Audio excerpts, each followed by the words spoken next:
নমস্কার বন্ধু, আপনারা আজকের যে শুনানির বিষয়বস্তু ইতিমধ্যে নিশ্চয়ই শুনে গেছেন।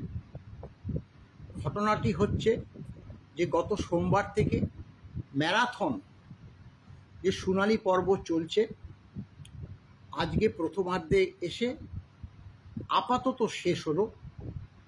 কারণ আপনারা জানেন, সরকার পক্ষের যে সিনিয়র আইনজীবী মাননীয় শ্যাম দেওয়ান, তিনি বক্তব্য প্রথমে পরিবেশন করে একটা পিটিশন দাখিল করার পরিপ্রেক্ষিতে প্রায় 1টার বাজার কয়েক মুহূর্তে আগে মাননীয় আইনজীবী কপিল সিব্বাল মহাশয় তিনিও কয়েকটি বলার কথা উল্লেখ করেন। কিন্তু জাজদ্বয় স্বাভাবিকভাবে, যেহেতু 1টা বেজে গেছে, তিনি বলল, আপনি যদি বলতে হয় তাহলে আজকে তো আর হবে না, তাহলে মঙ্গলবার আপনি বলুন সেকেন্ড হাফে। সেই পরিপ্রেক্ষিতে আমাদের আইনজীবীদেরকেও জিজ্ঞাসা করলো, আমাদের আইনজীবীরাও মেনে নিয়ে আগামী যে মঙ্গলবার সেই শুনানির তারিখে রাজি হল।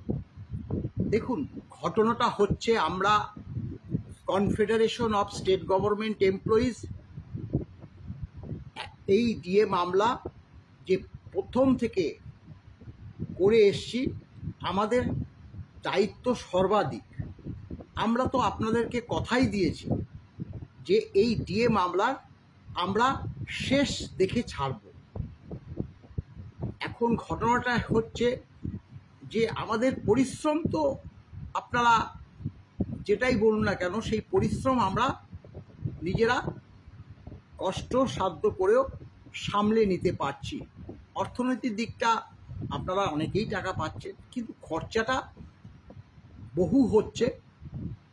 আমরা তবুও সেটা আপনাদের কাছে ইতিমধ্যে বলেছি যে যদি পারেন দেবেন, না হলে আপাতত যদি আপনাদের অসুবিধা হয় পরবর্তীকালে দেবেন, তাতেও কোনো আমাদের অসুবিধা নয়। হলেও আমরা অন্য জায়গা থেকে ধার দেনা করে আপাতত সামাল দেব, এই কথাটা কিন্তু আপনাদেরকে বলে রাখছি। এখন সরকার পক্ষ স্বাভাবিক নিয়মে, আপনারা তো প্রতিটি বিষয়েই দেখেছেন, সুপ্রিম কোর্টে মামলা গেলে দীর্ঘ থেকে দীর্ঘতর করার একটা প্রচেষ্টা সরকার করে থাকে। এবং আইনজীবীগুলো কারা কারা দাঁড়িয়েছে ভাবলে তাদের অন্তত 30 লক্ষ টাকার কমে কারো রেমুনারেশন নয়।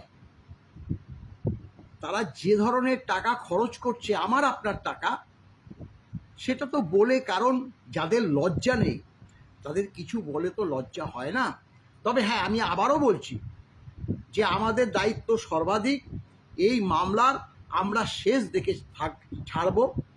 আমার পাশে বসে আছে আমাদের মাননীয় সভাপতি শ্যামল কুমার মিত্র। আজকে বিস্তারিত কিছু বলবে না, অল্প কয়েকটি কথা আপনাদের কাছে তুলে ধরবে।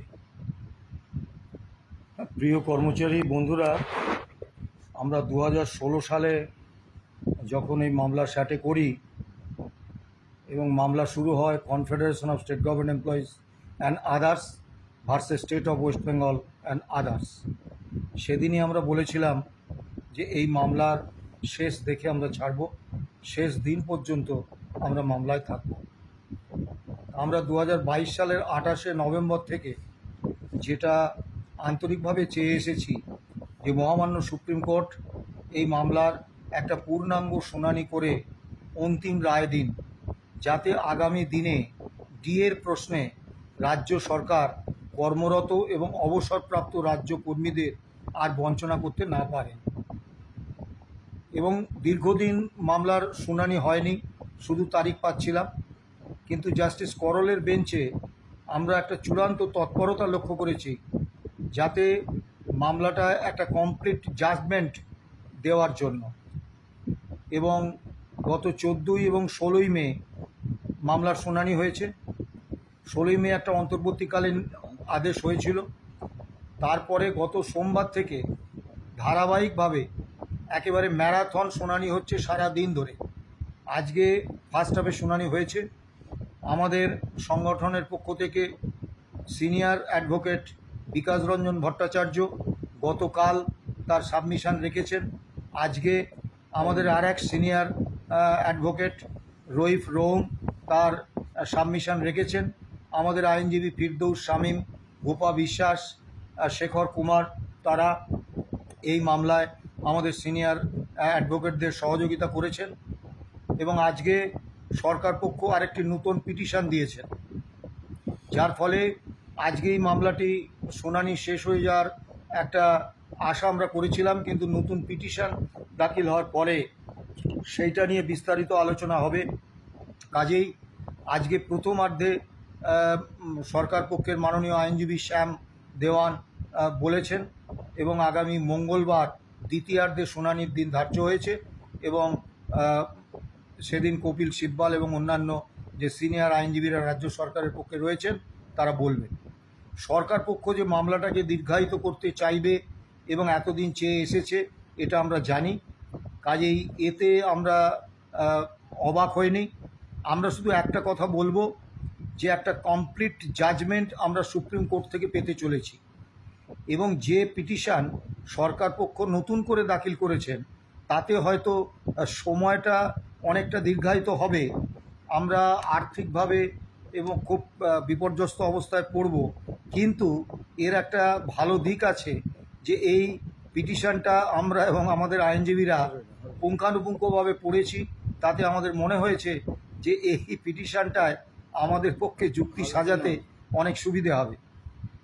তাই আপনাদের কাছে বলছি, হতাশার কোনো জায়গা নেই এবং সুপ্রিম কোর্টে যেহেতু মামলা বিচারাধীন, মামলার কি রায় হবে এ সম্পর্কে আগাম অনুমান করা বা বলা সঠিক নয়। কিন্তু এটুকু আমরা বলবো যে গত সোমবার থেকে আজ পর্যন্ত যে শুনানি হয়েছে তাতে সরকার পক্ষের এবং আমাদের পক্ষের আইনজীবীদের যে সওয়াল জবাব এবং মাননীয় বিচারপতিদের যে পর্যবেক্ষণ, তাতে আমরা এই বিশ্বাস, এই আত্মবিশ্বাস চূড়ান্ত স্তরে আমাদের রয়েছে যে অন্তিম জয়টা কর্মী পক্ষেরই আসবে। আপনাদের কাছে আবেদন যে আর্থিক বিষয়টা মলয় বলেছে, আমরা আপনাদের উপরই ছেড়ে দিচ্ছি, কিন্তু একটা কথা আমরা বলতে চাই যে ধার করে হোক দেনা করে হোক আমরা যে কোনোভাবে হোক মামলাটা শেষ পর্যন্ত চালিয়ে যাব এবং আমাদের চূড়ান্ত আত্মবিশ্বাস আছে যে এই মামলায় শেষ পর্যন্ত কর্মীপক্ষের জয় হবে। আপনাদের বলবো হতাশ হবেন না আর বিভ্রান্তিতে ভুগবেন না। সরকার পক্ষ যে চেষ্টাই করুক, আমরা কর্মীপক্ষের কর্মরত এবং অবসরপ্রাপ্ত কর্মচারীদের এই বকেয়া মহার্ঘ ভাতা এবং ডিএর একটা স্থায়ী আদেশনামা উপহার দিতে বদ্ধপরিকর এবং আশা রাখছি আগামী দিন আমাদের এই কথার সত্যতা প্রমাণ হবে। ভালো থাকবেন, সুস্থ থাকবেন। নমস্কার।